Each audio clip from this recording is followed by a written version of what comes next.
Welcome back to the Lou Perez podcast. My name is Lou Perez. If you haven't already, please subscribe to the podcast. And if you could leave a 5-star review, that would be amazing. Whether you're a longtime listener or first time, 5-star reviews are lovely.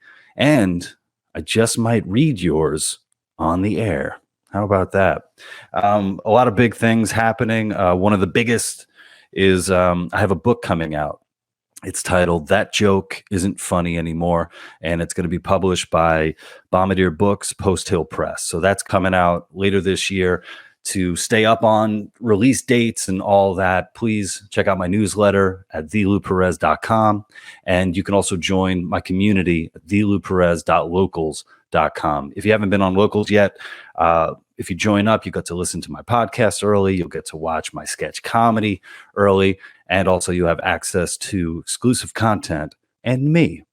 If you're looking for other ways that you can support me, you can do so by supporting my sponsors. If you're into CBD products, please check out palomaverdecbd.com. And if you use promo code Lou, you'll get 25% off purchases over $75. And if you're into cold brew, check out Black Organic Cold Brew. www.blvckbrew.com and use promo code Lou for free shipping. All right, I think that's about it. Let's go.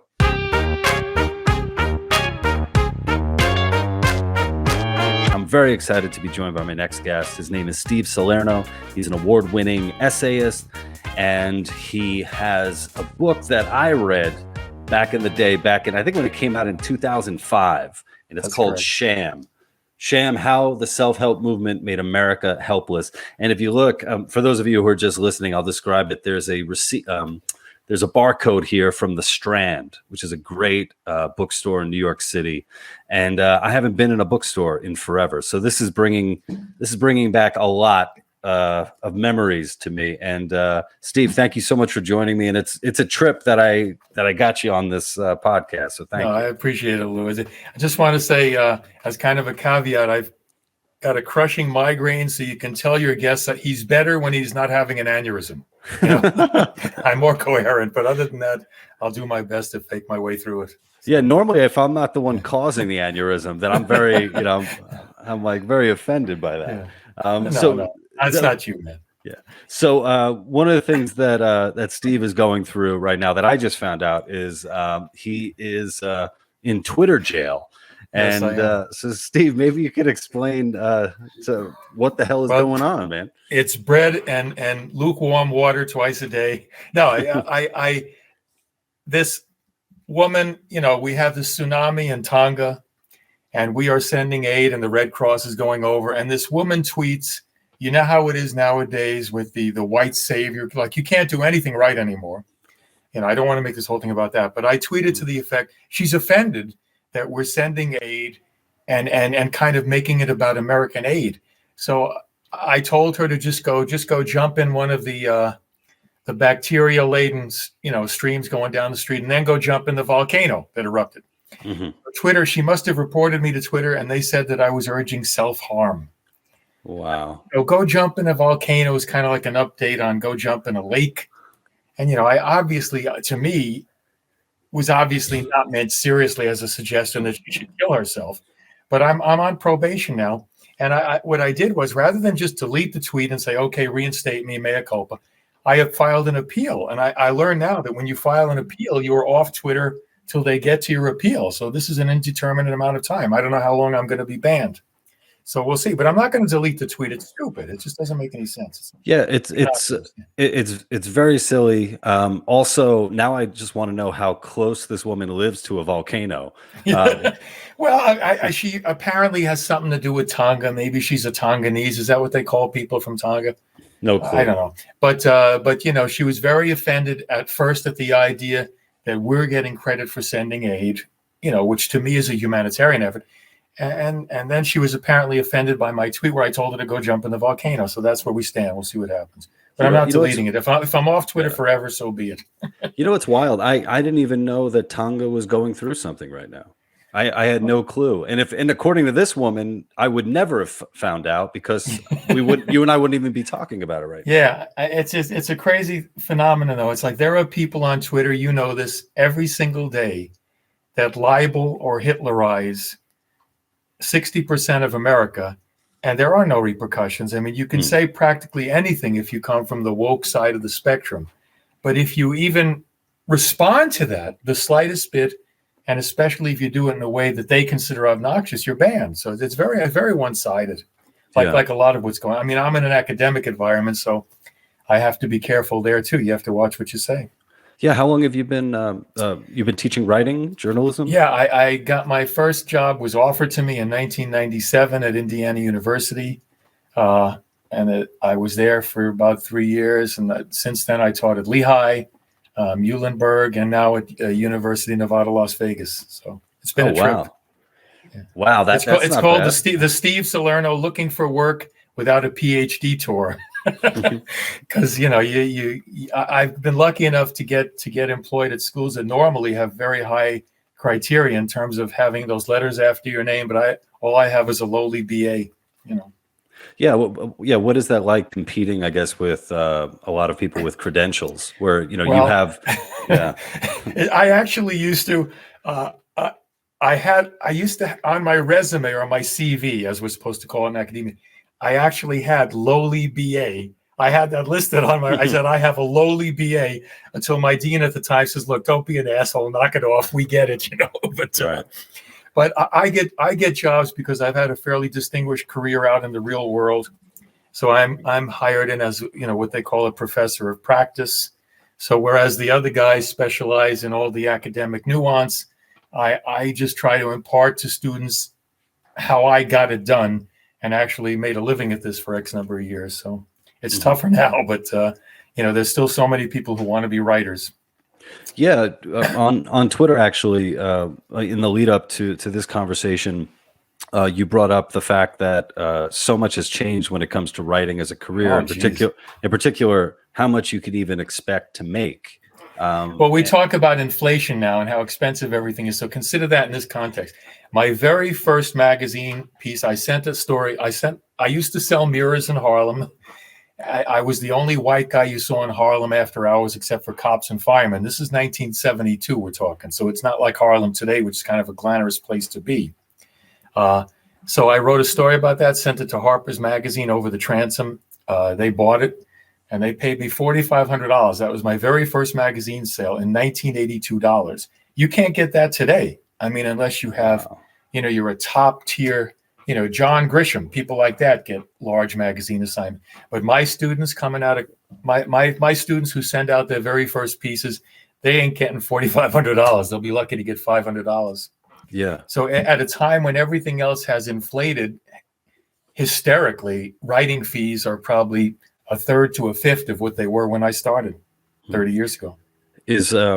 What are some of the reasons for that? Why? Because everybody's a writer. All you need to do, you go on Facebook, you start writing stuff, you're a writer. You start a blog, you become a citizen journalist on Twitter.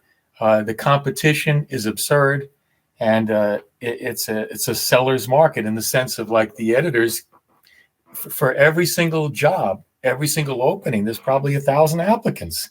Mm-hmm. So obviously they want somebody that they think they can groom to be decent, but they'll pick people who are willing to work for peanuts. And it's become a field of impoverishment. It's sad to me because I used to have such enthusiasm because you know how people are about writing. It's like being an actor or a comedian. My son is a stand-up comic here in Vegas too. Oh, wow. So you have that fire. You want this thing.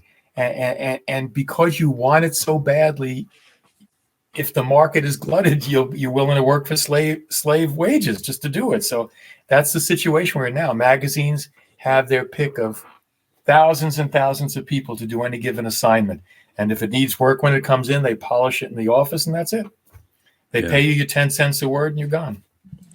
Yeah, I remember, getting sending stuff out when I got an MFA in creative writing, so I would send out cool. Fiction and stuff. And I was actually commiserating, I think, with a friend of mine. It might have been on this podcast talking about you'd write a short story and you'd spend months on it, months and months and months writing this short story.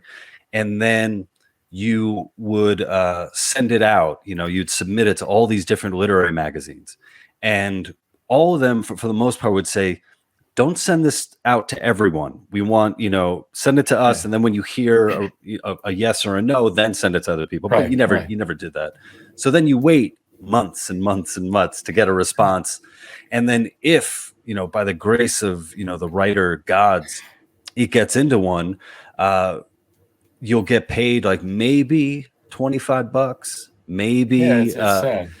Maybe copies, so you get to show your parents like, look, this is me. I'm a writer. I'm a writer. This is what that MFA went for, right? Yeah, exactly. And then you think about it, and a lot of these literary journals, even ones that are very prestigious, they don't have a big circulation. Like maybe they have a few, maybe they have a few thousand, and out of that, the amount of people who are actually going to read your work, it's just some of them is just like you, the editor, and a few hundred of their terrorist sympathizers. That's but it's funny because I started when I sent manuscripts out, you literally sent the manuscript out. You sent hard copy.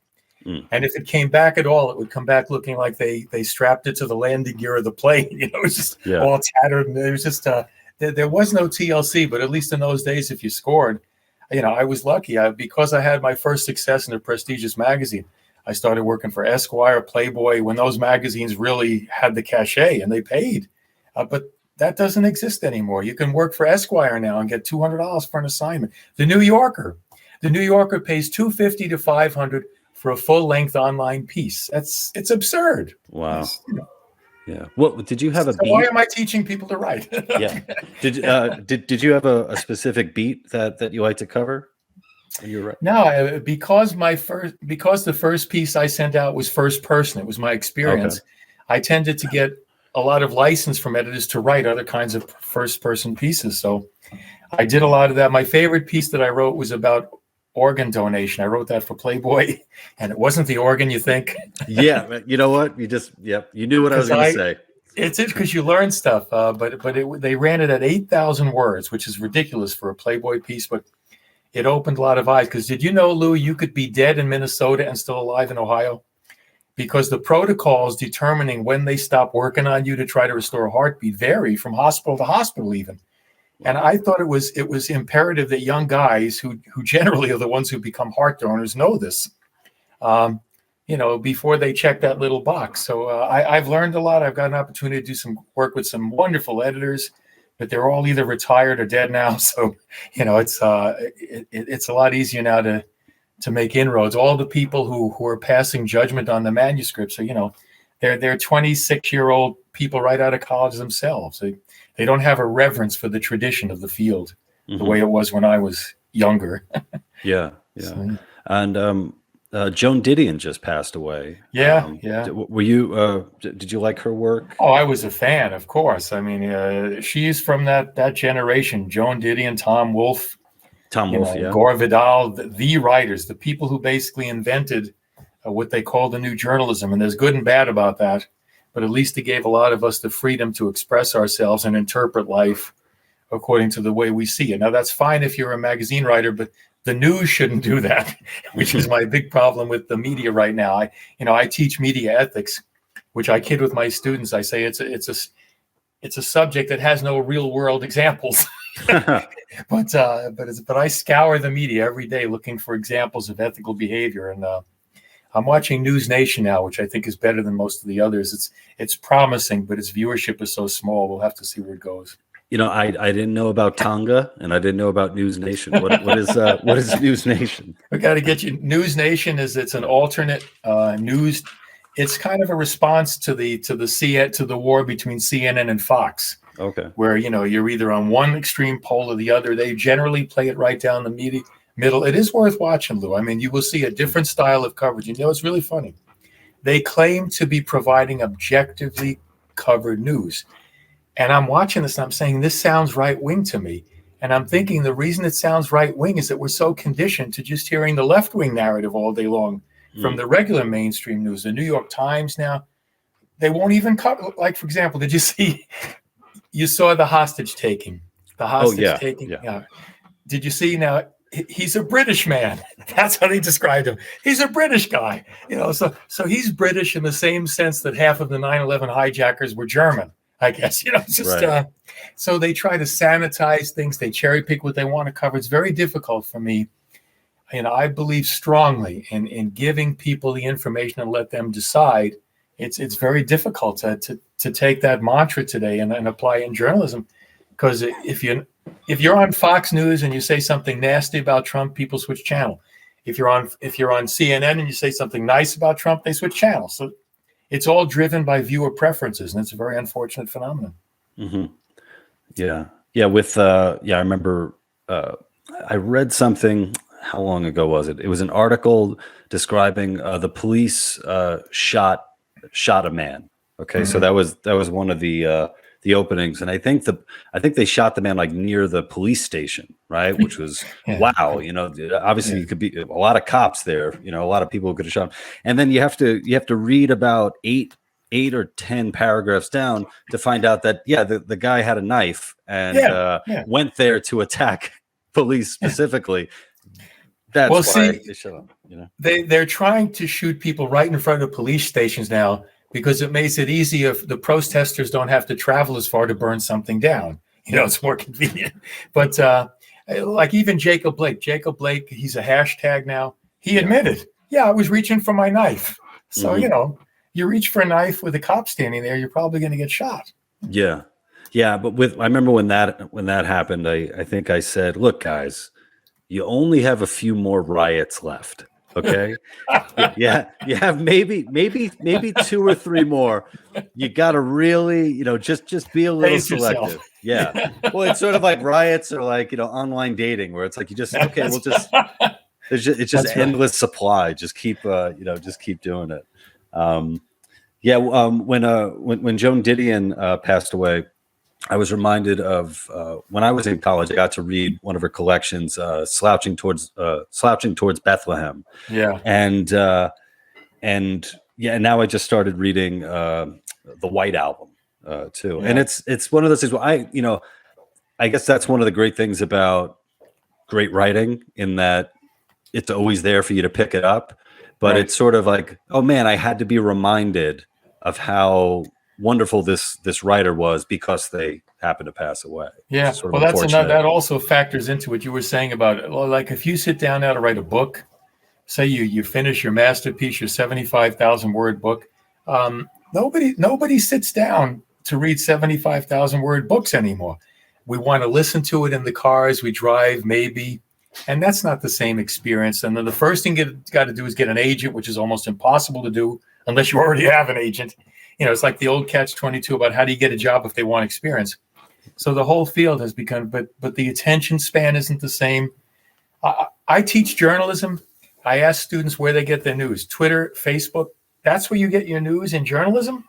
All of the old traditional coverage, what they call legacy media now, is really it's on the wane, and I don't know where this stops. Yeah, I was just going to ask you. What does it look like 10 years from now? I honestly don't know. I mean, I'm hoping that NewsNation. They were covering Tonga, by the way, so tune in. And a woman threw herself into a volcano. Yeah, that'd be funny. Yeah. Salerno made me. I'll never get back on Twitter then. But if that catches on, I honestly, the center is a very difficult place to occupy. I've tried, and you wind up being hated by both poles.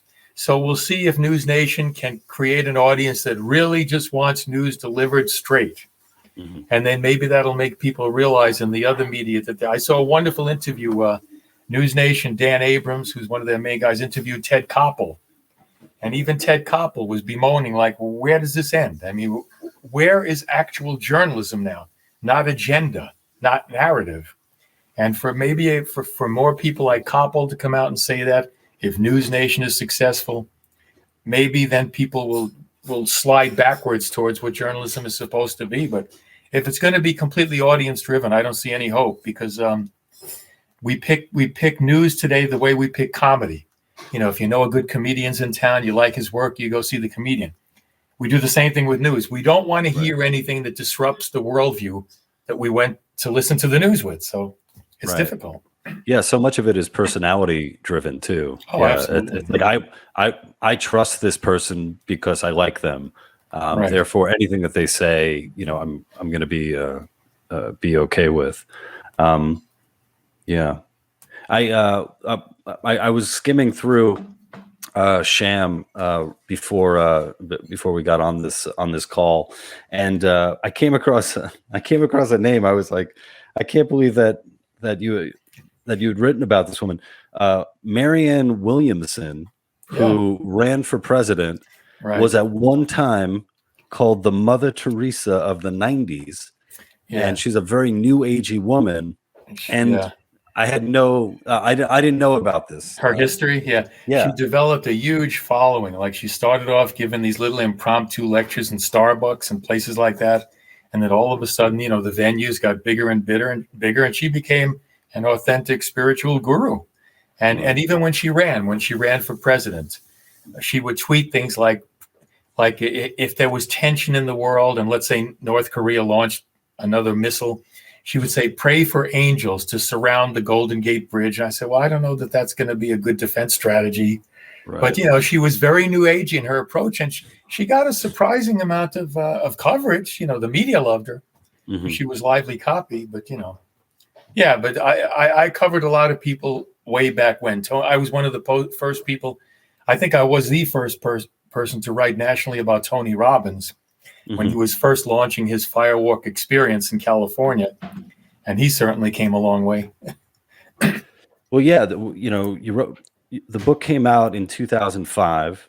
And it seems like all the figures that you feature in the book have gone on to, just be bigger and bigger and bigger.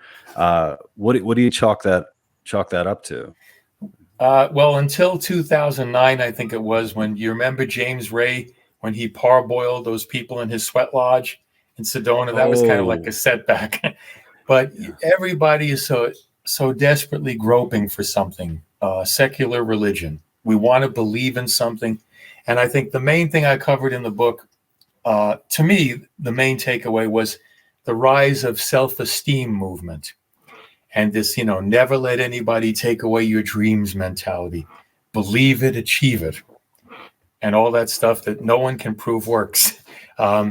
So we have invested. I mean, it's like one of the most interesting things today is about the woke, the polarization of the. For 2 or 3 generations now, we've been telling children, you're wonderful, you're special. Don't let anybody take away your dreams. And now we're shocked when we have this generation of young adults who think they're wonderful and special and don't take away their opinions. There's a psychologist named Jean Twenge, who I interviewed very early for this book. She's gone on to become a much bigger name. She has studied the rise of narcissism. And one of the great ironies of say, the last 10 years or so is, Donald Trump, say what you will, I wasn't a fan of him as a human being. I do think some of his policies were a little better than he got credit for, but as a human being, I don't think much of him. But all of these college kids on campus, they're little Donald Trumps. They're abrasive. They demonize their enemies. They only want to believe what they want to believe. They think they make all the rules. And there's no loyalty. It's like people got mad at Trump when he said something about anybody who didn't like Trump, suddenly he didn't like either, like John McCain. They do the same thing. And this is the one thing that gives me hope about the woke movement, the uber woke movement, is that they're starting to eat their own. You see this factionalism, like between feminism and the trans culture. That's a very big rift right now. What is a woman? What is a man?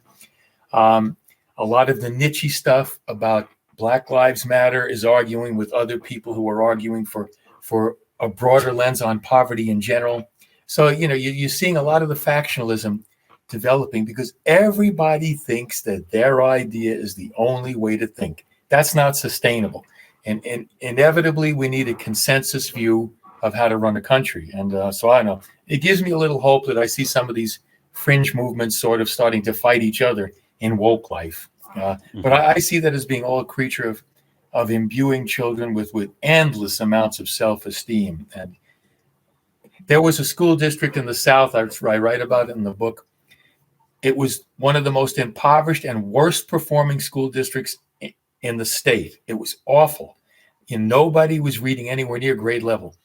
They had a giant mirror when the kids get off the bus. And in this giant mirror, they see their reflection. It says, "You are now looking at the most special person in the world." Wow. And their theory was, you tell them that, and they're gonna develop pride in themselves, and they'll do better work. No. What happened was they started taking pride in crappy work, and they wouldn't take correction. And it's just self-esteem sounds. It's one of those things that sounds wonderful, but it has infected everything in society to the point where you can't correct anybody anymore. We can't talk to each other because everybody thinks they're special. And, I see this as the root of a lot of evil, frankly. I didn't mean to go off on a rant there. No. Thank you for that. That's kind of my baby. Yeah. Well, speaking of babies, I have two of them. I have two boys, and they're both 2 under 2. One of them is going to be 2 in a couple of months. And then the other one, he just got here. He's like 10 weeks old. So Lou's been busy. I've been busy. Yeah. I've been repopulating the earth. That's what I've been doing. But with your kind, it's okay. right. That's true. Yeah. I'm politically correct. I could have babies or something like that. But with them, that is something that I worry about. Obviously, as a new dad, I wake up in the middle of the night, hearing things and wanting to keep them safe and all that. But also, of course, yeah, I want them to grow up with a reasonable sense of self, and I don't want them. I guess I don't want them. I don't want to lie to the kids, and tell them that they're great at something when they're not great at something, or I want them to make sure that they know that there are things they're going to have to work for, they're going to have to work hard on, and they're going to have to grow and evolve and all that. So a lot of the themes that you bring up, in SHAM, and that we've talked about a little bit on Twitter as well. These things are heavy on my mind. Children who are raised with the notion that they are wonderful and perfect as they are, not only did they become very difficult people to deal with, but they have absolutely no resiliency in the face of setbacks. And like you see, the best example I use, American Idol. These people go on American Idol. They're obviously manifestly horrible. They have no talent. But everybody's been telling them, "Oh, you're wonderful. Oh, my God, you should be on American Idol." And they go on there and they get their first valid, realistic assessment, and they completely fall apart. And they start screaming at the hosts and the judges. One of the big things in raising children, I talked to several experts, is instead of praising the child per se as the child being wonderful, praise the results of what they did. That's a wonderful painting. Not "you're a wonderful painter. You danced beautifully today, Zoe." Not "Zoe, you're an incredible dancer." Separate out, praise the things that they do that are wonderful, but also correct the things that they do that aren't so wonderful, because they need to learn how to deal with rejection before they get to be 22 years old, and for the first time in their life have to face a cutthroat marketplace where not everybody's going to think they're the most wonderful thing on earth. Yeah. And there's other documentation for this, Lou. I mean, you look at the numbers on suicide, which are horrific among younger people. Depression, everybody's on Prozac.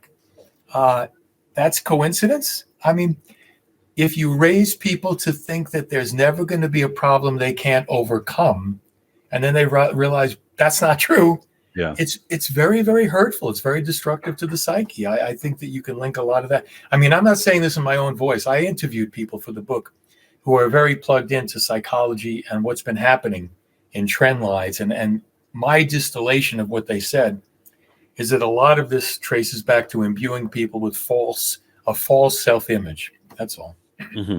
Yeah. And I've noticed it in comedy where, I've been doing comedy for like 20 years, and I had a duo, Greg and Lou, very original name.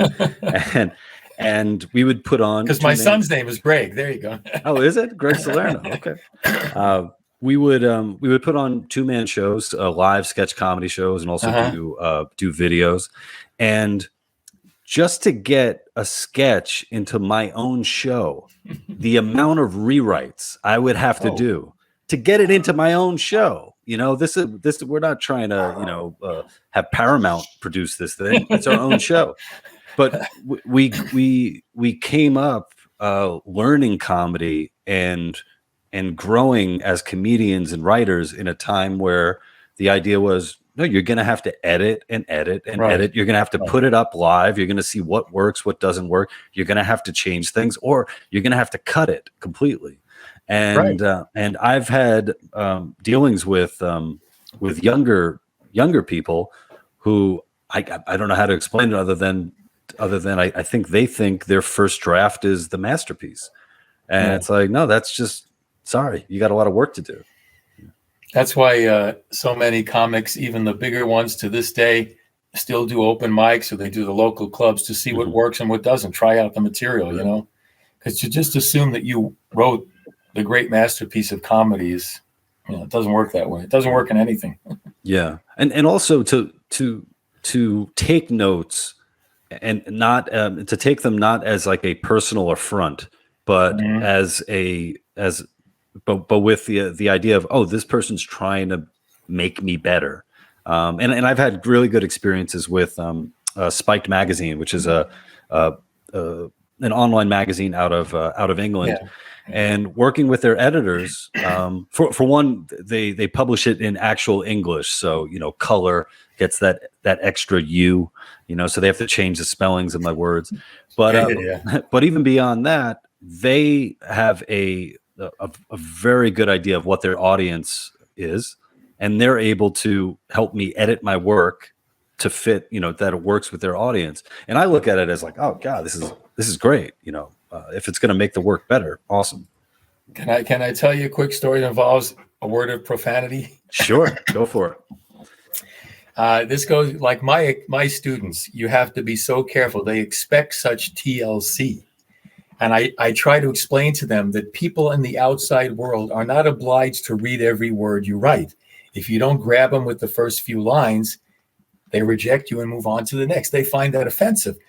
They don't understand the way it is out in the real culture of a very competitive environment. I for about 15 years, I wrote a lot for the Wall Street Journal. I was kind of a contributing editor. I've pitched in when people were on vacation, whatever. And I had a very successful relationship with an editor named Bob Bartley. Robert Bartley is like an iconic editor in newspaper circles. He generally tended to love my work. I would send it in. A few days later, it would publish pretty much verbatim.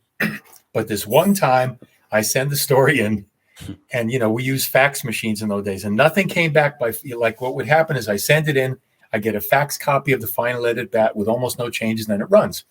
This one day I send the piece in, nothing happens. Next day, nothing happens. Next day, nothing. About the fourth day, the fax machine crickles alive, and my story comes back, and there are just 2 lines written up at the top from Bob Bartley. The first line says, "This is shit."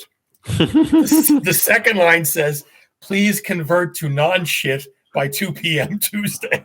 Oh my God. So that was my feedback. So, this notion that these coddled kids are going to go out into the real world and receive that same kind of coddling that they've gotten all through their lives and now in colleges, because professors aren't allowed to reprimand anybody anymore. It's really difficult for them to deal with. And it's funny because it's not like they treat other people like other people are marvelous. They treat other people like you're garbage. I did a day of shooting a few weeks back. You mean Alec Baldwin shooting, or no? I'm just kidding. Oh man, a day. Holy shit. I fortunately there were only survivors on my day of shooting. So I went to NYU, and I had a cameraman, and the idea was just to interview people about masking children, like whether or not they agree with masks on children. And we weren't getting any bites, so I ended up, I'm like, all right, let me get a sign, a rinky-dink sign. So it's almost like one of those, I put masking children ? And it was almost like the end of days kind of, asking for Jesus. Yeah, exactly. And we were in Washington Square Park. It's freezing. I was so miserable the whole day. And a young woman walks by, stops, and has a question about the sign that I'm holding. And she's like, "What do you mean by that?" And I'm like, "Oh, we're here interviewing people to see what they think about masking children." "Well, what do you think about it?" I'm like, "Well, I mean, we could talk about it, but," and then I asked her, I'm like, "Why are you seem to be getting very, confrontational right now." Yeah. And from that point, she just upped it all the way. She's like, "Well, don't you guys even have jobs?" And it's funny to say, like, don't you have jobs to two guys getting paid to do, right. You're at our job right now. Yeah. And then we, talked a little bit off camera. And when I was like, "Yeah, I'm not that comfortable with the idea of masking kids, especially kids under 5. Yeah. And then she said, "Well, what are you, a QAnon Trump supporter?" Oh my God.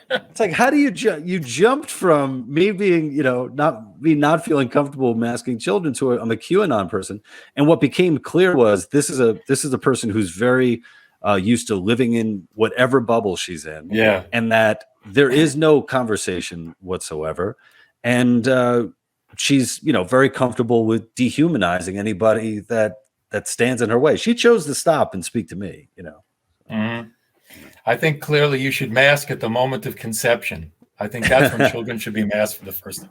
Right. It's really funny because you use the word shoot, and I kind of played off that. There's a college that has they're trying to launch a film school, and they want you to say filming, not shooting. Oh, wow. Because really? shooting has violent overtones. And UC Irvine, you should look this up. They just came out the other day with a preferred list of substitute words for commonplace things we say. And I can't remember them offhand, but it's just hilarious, the offense that they take. Words are violence at these innocuous terms. And that's why I say you have to tread very carefully in college. Now, UNLV, fortunately, where I teach now, it's interesting. It's either the first or second most diverse college in America, and that seems to have solved a lot of problems. We have everybody on campus. It's not an endowed, like these are not trust fund babies. They all have jobs that they work in order to pay their way through school. So you have this entire universe of 30,000 students. It's like a little UN. Almost everybody works, and they don't have time for this crap that they do at Yale or Cornell. You know what I mean? Where everybody's daddy is writes $500,000 endowment checks to keep little Muffy in school. So I don't have to be quite as careful, but you still have to watch examples you use. You have to watch some of the visuals that you show, that you have to give trigger warnings, like all my materials. School starts again tomorrow. Everything that's the least bit sensitive, I have a trigger warning page before I have the actual page that I show. You do have to be very sensitive to that, because people will report you. Do you get what have the responses been? Do you have people, students who've said thank you for putting the trigger warnings there? Or well, I teach some sensitive content. I mean, in both I teach ethics and global media, and so we look at some stuff that's pretty heavy. We look at some visuals that you don't want to look at. So those I do feel it's my duty to warn some people. As I said, I warned people on day one. This is a non-politically correct class. We are not woke. We are going to call a spade a spade. We are going to talk about things that you don't talk about. And I've had very good success with that, I think, because they think I'm sincere, and they don't think that I'm secretly, covertly pitching some agenda.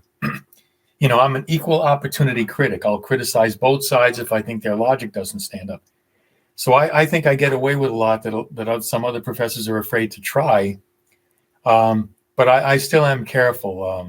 And the sex stuff, obviously, you have to be very careful about anything that could have an unintended innuendo of being flirtatious or too sexy. You have to be careful with that. Yeah, I was going to say, be careful having sex with your students. That's right. That's right. I could go. I could go sideways really quick. Really quick. I don't know, you're allowed to co-ed per semester, as long as you don't also use words on that unapproved list from UC Irvine. Nice. That's a joke. That's a joke, Dean. My Dean. that could have made it into Playboy if Playboy still did that stuff. What is Playboy up to?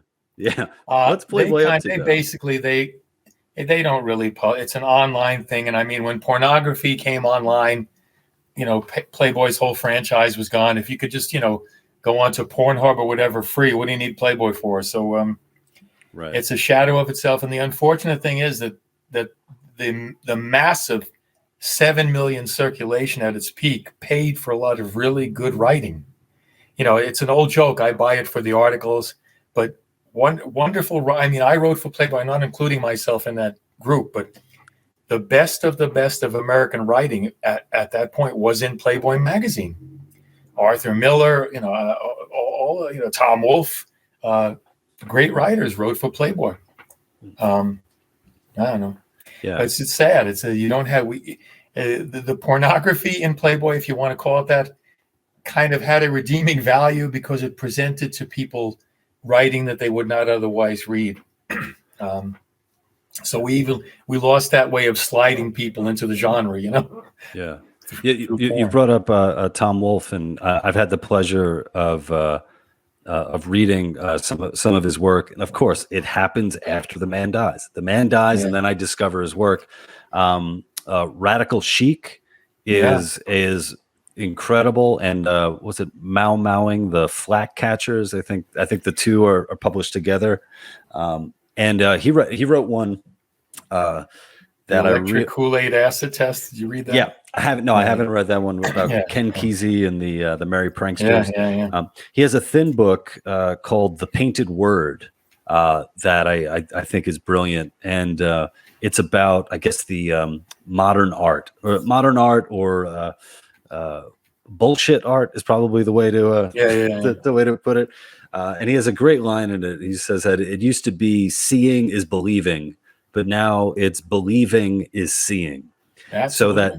So that, so it's like approaching a piece of artwork with a preconceived, idea, and then reading that, projecting that onto the artwork, as opposed to, being confronted by a piece of art and then having to, have to deal with that. And last night, my wife and I, we finished watching a documentary about Andrew Wyeth, who's a American painter, absolutely brilliant.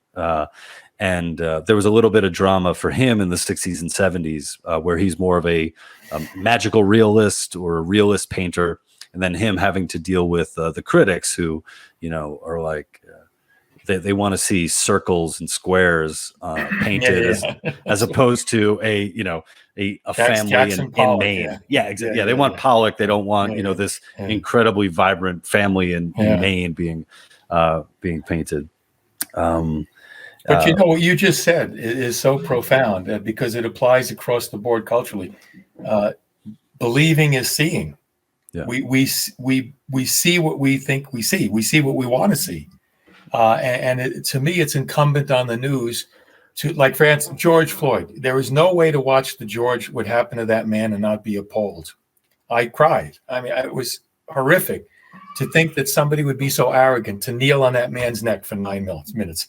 It's horrific, but it needed to be put in context. There is not a George Floyd occurring in every city every day. That was a very rare, if not a unique event. And if the media had properly contextualized that so that everybody wasn't seeing and believing, like seeing that event and thinking that it was some kind of a metaphor for American life. It isn't, by and large. That is statistically such a rare event that police even shoot an unarmed person. And that, to me, is the biggest failing of media, is to properly contextualize these awful things that we see happening around us. Because I think about being a little black boy. I worked in Harlem. I had all these kids come up to me, like a famous line in I walked into an elevator in Harlem, and this little black boy says to me, "State your business, white man." And I just thought that was a comical moment. And it's in the piece that I wrote for Harper's. But the most wonderful children, I often think, what do they think when they watch CNN for 6 months straight? Mommy and daddy have CNN on, and there's a white man kneeling on a black man's neck. Do they watch that and think, that's my fate? That's my destiny? Because it's always on. It's ubiquitous. So I think it was incumbent on media to show some perspective there. And that's why I know John McWhorter. I don't know if you're familiar with him. Yeah. he tries to provide that, but then if you're black and you take that point of view, suddenly you're an Uncle Tom. And it's just, we live in a world that's so literally and figuratively segregated that I don't know how we find common ground unless, as I say, the woke movement implodes on itself, and then we don't have to deal with it. I don't know your feelings. I hope I'm not trampling on any of your sensibilities, but just that. No. I just think a lot of this is very unfortunate. Yeah. Did you ever see the documentary "What Killed Michael Brown"? No, I did not. No. So that was produced by Eli Steele and Shelby Steele. Eli is Shelby's son, and Shelby's. I know Shelby's work well. Yeah, he's brilliant. And this documentary, I watched it. I guess it was a few months after my first son was born, and I was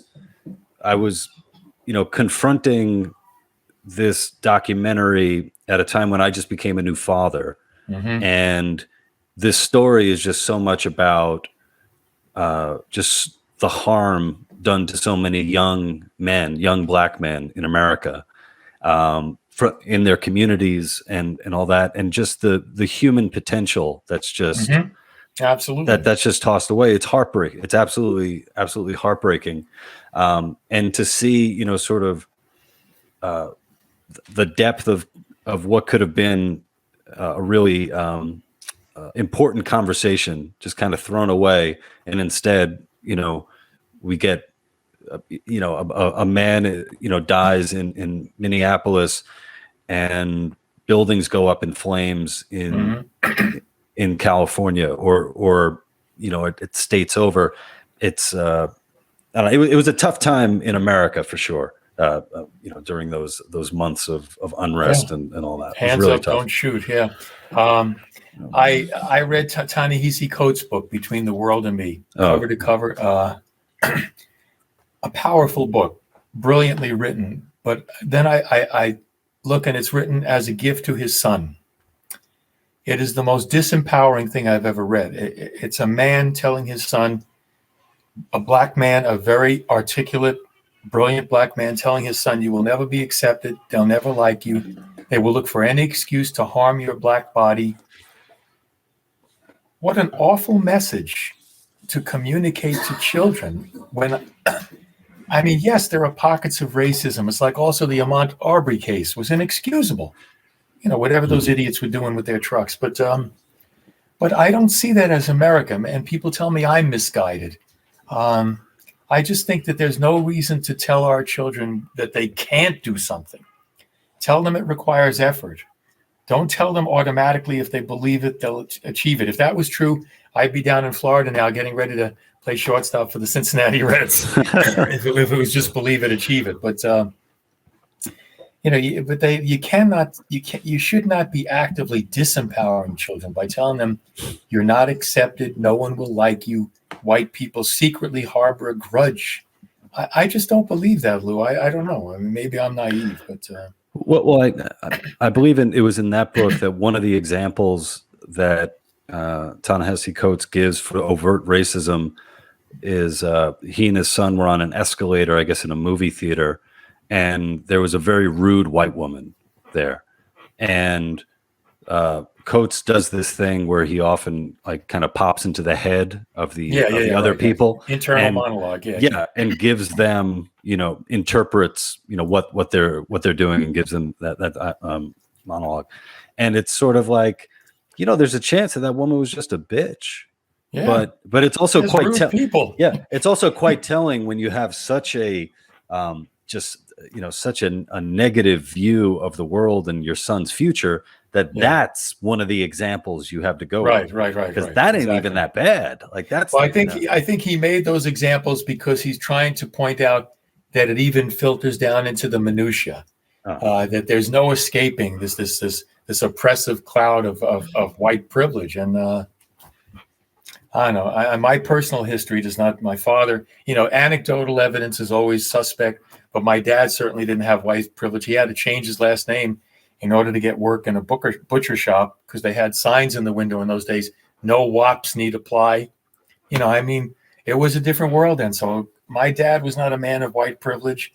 I certainly didn't grow up in that environment.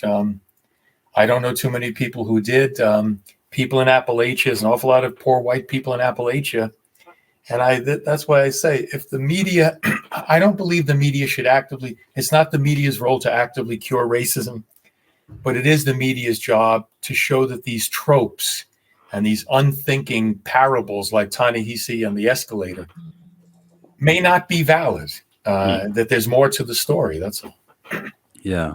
And I've been trying to figure out how to express this. For example, like if I were telling my friends that I'm really, really afraid of being struck by lightning, that every time I walk out, I feel very unsafe, you know? Right. If my friends cared about me, they would say, well, Lou, like, you know, the chances of you being struck by lightning, it's like something like 1 in 15,000 in a year, but also it's got to be raining out, you know, there's got to be, you know, there's got to be that going on. Or if I said, yeah, you know, I'm really, really worried about being, you know, attacked by a shark. You know, they'd give me, they're like, Lou, look, you don't even go in the water. You know, you have nothing to worry about. Or if I were to say, you know, I'm very worried about dying in a terrorist attack. You know, right. They would have numbers there. They would give that to me. Right.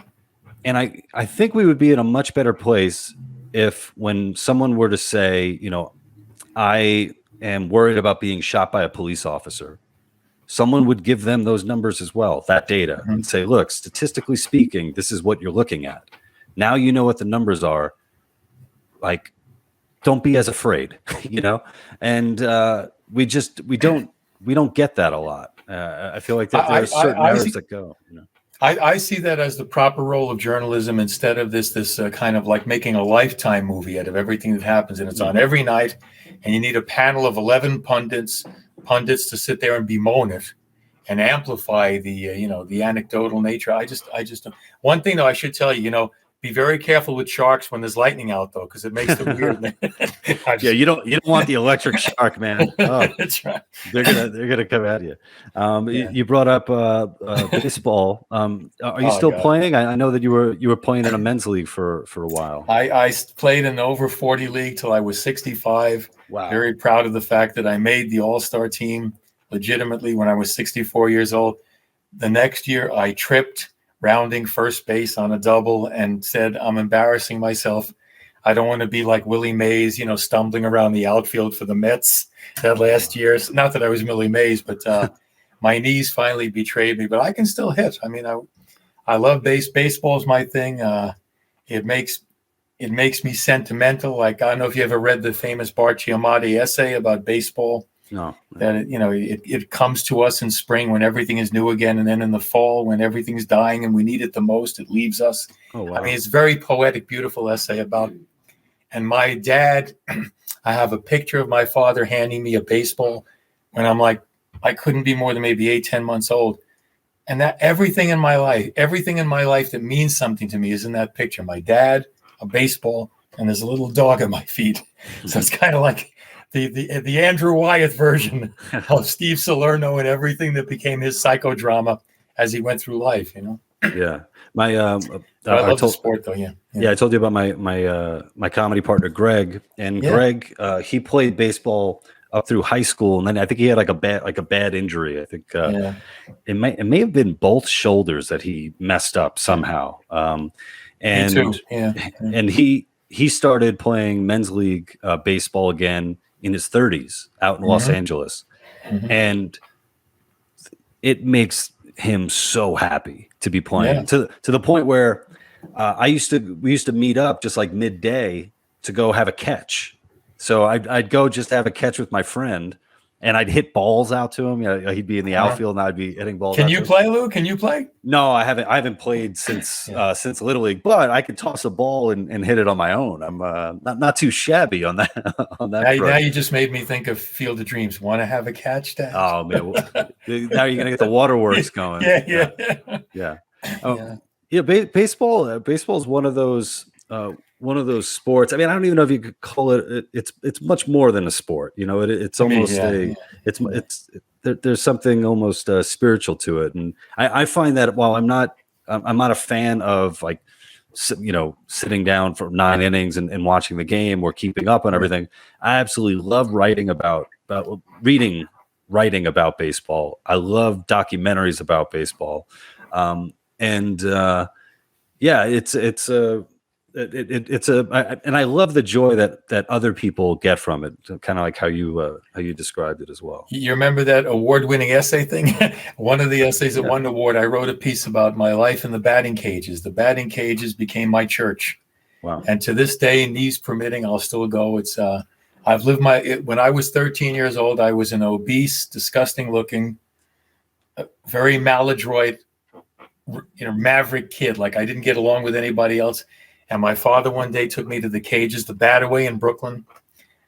I was so unathletic, so obese, buck teeth, bad hair, everything you could think of that would make a child unattractive.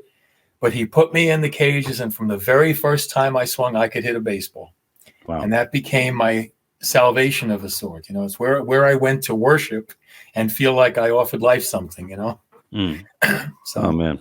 That's great. And I'll send you the piece. You might enjoy it. Yeah. I'd like to read it. And then, before we go, you've also, you keep me up on my jazz, I guess. Anytime you post something. So, talk about two American pastimes. We got baseball, we have jazz. I was a very good jazz musician. I was in the John Coltrane mode. I was a tenor man. I gave it up because my wife-to-be said she was uncomfortable with the hours. If you're a jazz musician, you'd leave for work at 10 o'clock at night, right? She's uncomfortable, me being out in that environment with all these women who are going to be drinking and whatnot. So we get married, and 6 months later, I learned she's been sleeping with the janitor at work since before we got married. So, oh my God. Yeah, it's a crazy story. But the thing is, I left jazz for that. And it's one of those things where you get sidetracked and you never get back in. But I still love it. As you know, I'm always posting jazz clips. So it's a little story for the book, as they say, the book that shall not be discussed. Yeah. For anybody out there, if you're interested in books, but books we're not going to talk about here. That's right. Definitely follow Steve. And let's talk about a 90,000 word book that isn't being written. Oh my goodness, 90,000. I turned in my book, my manuscript a few months ago, and it was like 56,000 words. That's still a good chunk of writing. Yeah, man. I did that writing while my wife and I were renovating our house. So we were living with my in-laws, and she was pregnant with our second son. And somehow I was able to, on this same computer, I was able to type out some of the stuff. But now I got rewrites to do and all that fun stuff. But that's always the way. Yeah. All right. Yeah. It's been great. It's been great, Steve. We'll have to do lunch, as they always say in Little Lake. Let's do lunch. You're giving me a reason to come out to Vegas. That sounds great. Steve Salerno, thank you so much. Can I say one thing more importantly? Yeah, go for it. Yeah. The kids, the sons. Yeah. Best of luck with that. Sons are difficult, but you're a hell of a guy, and I know you'll be a great dad. So I really wish you the best with that. Oh, thank you so much. From the heart. Thank you so much for listening to my podcast. Again, please subscribe, leave a 5-star review. That would be lovely.